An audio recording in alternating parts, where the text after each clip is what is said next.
தான் செய்யணும். இதுக்கு மேலேயும் உங்களுக்கு ஏதாவது ஒரு எக்ஸ்ப்ளனேஷன் கொடுக்குறதா ஒரு முக்கியமான ஒரு இது கொடுக்குறேங்க. இது ஒரு ஆராய்ச்சி. இது வந்து போபால் அப்படின்ற ஒரு இடத்துல வந்து 1984ன்னு நினைக்கிறேன், யூனியன் கார்பைடு கேள்விப்பட்டிருப்பீங்க. அது வந்து விஷவாயு அதுலேருந்து வெளியேறி விஷவாயு தாக்கி பலர் இறந்து போயிடுறாங்க. எல்லோரும் தவிச்சிட்டு ஓடுறாங்க, ஜனங்க அப்படி அப்படியே கொத்து கொத்தாக விழுறாங்க. 2 குடும்பத்தினர் வயசான பேரண்ட்ஸும் இருக்காங்க. அவங்களால எங்கேயும் நகர முடியல. அவங்க உடனே அக்னிஹோத்திரம் ஹோமம் வந்து வீட்டுக்குள்ள டெய்லி பண்ணுவாங்க. அக்னிஹோத்திரங்கிறது காலையில் சூரிய உதயத்தின் போதும் சூரிய அஸ்தமனத்தின் போது சாயந்தரமும் பண்ணணும். அதை அவங்க கண்டினியூஸாக அவங்க பண்ணிகிட்டே இருப்பாங்க. பல வருடங்களாக பண்ணிட்டு இருக்காங்க.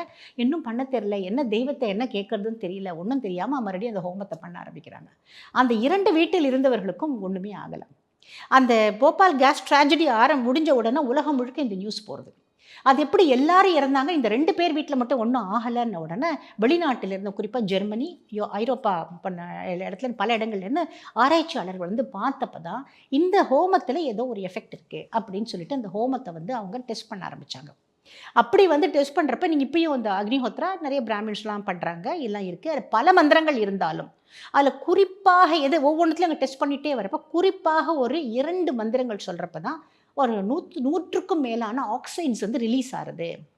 அந்த ஆக்சைட்ஸ் வந்து இந்த காற்றில் இருக்கிற அசுத்தங்களை வந்து முறியடிக்குது. அதனால் நீ வந்து சுவாசிக்கிற காற்று நல்ல காற்றாகி அவங்க வந்து பிழைச்சிருக்காங்க அப்படிங்கிறது. அந்த 2 இது என்னன்னு பார்த்தீங்கன்னா, சூர்யாய ஸ்வாஹா சூர்யாய இதம் ந மம, அது ஒன்று. அக்னயே ஸ்வாஹா அக்னயே இதம் ந மம, இது காலையில். சாயந்தரத்தில் பிரஜாபதியே ஸ்வாஹா பிரஜாபதியே இதம் ந மம, சூரியன் சொல்லக்கூடாது. மறுபடியும் அதே வார்த்தை அக்னயே ஸ்வாஹா அக்னயே இதம் ந மம, இது வந்து சமஸ்கிருத வார்த்தை. இதுக்கு உலகத்தில் இருக்கிற பல மொழிகள்லையும் அதே மீனிங்கோ இல்லை வார்த்தைகளை போட்டு ட்ரை பண்ணாங்க, including Tamil, including other Indian languages. எதுலேயுமே அந்த பலன் வரல. இதையே காலையில் சூர்யாய ஸ்வாஹா இருக்கு இல்லையா, அங்கே சாயந்தரம் சூர்யாய ஸ்வாஹா போட்டாலும் வரல.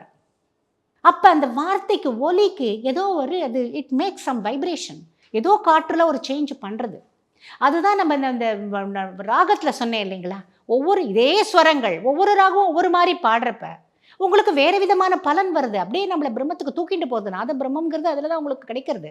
அந்த மாதிரி இந்த வார்த்தைகள் இது வந்து அப்போ ரொம்ப பிரபலமாக 1990களில் பண்ணி நாங்கள் விடாமல், அது கரோனா பீரியடில் நாங்கள் விடாமல் பண்ணோம்.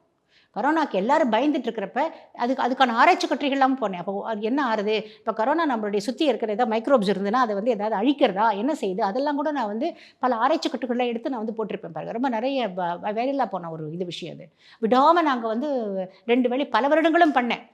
அந்த நம்ம வீட்டில் கரோனா காலத்தில் விடாமல் பண்ணேன். இது ஏன்னா கரெக்டாக வந்து சன்செட்டு சன்ரைஸுக்கு எழுந்து பண்ணணும் நம்ம. அதில் நீங்கள் பார்த்தீங்கன்னா இதெல்லாமும் டெஸ்ட் பண்ணாங்க.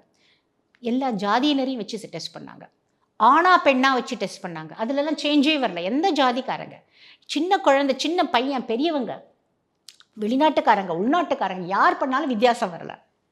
ஆனால் மாதவிலக்காக இருக்கிற பெண் செய்தால் பலன் ஏற்படலை.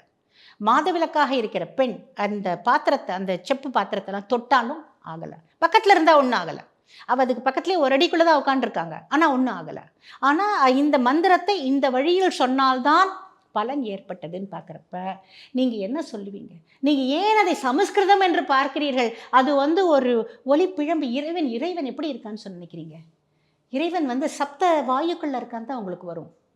பரம்பொருள் இருக்கு இல்லைங்களா, பரம்பொருள் நம்மளை சுற்றி இப்போ வைப்ரேஷன்ஸ், சம் வைப்ரேஷன், அது ஒலி, ஏதோ ஒரு ஒலி.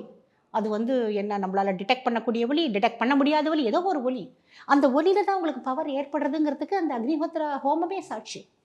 நீங்கள் அது இல்லை, நான் தமிழில் தான் பேசுவேன் அதனால் வருது அப்படின்னு நினைக்க, அதுக்கும் நீங்கள் ஒரு ஆராய்ச்சி பண்ணுங்களேன்னு. ஏன்னா அந்த மாதிரி ஒரு ஆராய்ச்சி நடந்ததுன்னு தான் அன்றைக்கி நான் அதில் சொன்னேன்னா. அதில் இந்த மாதிரி ஒரு கோயிலுக்குள்ளே இப்படி பண்ணுறப்ப தான் அந்த பலன் ஏற்படுகிறது. அதுவும் அந்த மாதிரி பிரதிஷ்டை பண்ண கோயிலில் வேறு மாதிரி, இதில் வேறு மாதிரி தான் இருக்குது. மற்றபடி நீங்கள் கோயிலுக்கு போய் தான் நீங்கள் இதெல்லாம் பெறணுன்றது இல்லை. நீங்கள் உங்கள் வீட்டிலேயே உட்காந்து எந்த இடத்துல இருந்த இடத்துலையே உங்களுக்கு பிரம்மத்தை காணலாமே. கோயில் போய் தான் பண்ணணுமா? அங்கே ரூல் அப்படி இருக்குன்னா ஏன் அந்த ரூலை நீங்கள் கெடுக்குறீங்க? இன்றைக்கி நீங்கள் பேசுகிறீங்க, நான் பேசலைன்னா டசன்ட் மேட்டர். அப்படி மற்றவங்களெல்லாம் நான் கம்பேர் பண்ண விரும்பலை. பட் மற்ற மதத்தினவர்களை பாருங்கள், அவங்க என்ன லாங்குவேஜில் இது பண்ணுறாங்க, அவங்க தமிழ் நான் எப்படி விடுவேன்னு அதெல்லாம் எடுத்துக்கிறாங்களா? அவங்களுடைய கோட்பாடு படி என்ன லாங்குவேஜில் சொல்லணுமோ அதில் தானே அவங்க சொல்லிக்கிறாங்க. ஏன் நீங்கள் நமக்கு வரப்போ, இந்துக்களுக்கு மட்டும் வரப்போ இந்த மாதிரியான குதர்க்கமான கேள்வியெல்லாம் கேட்டுக்கிட்டு இருக்கீங்க அப்படின்னு தான் நான் கேட்பேன்.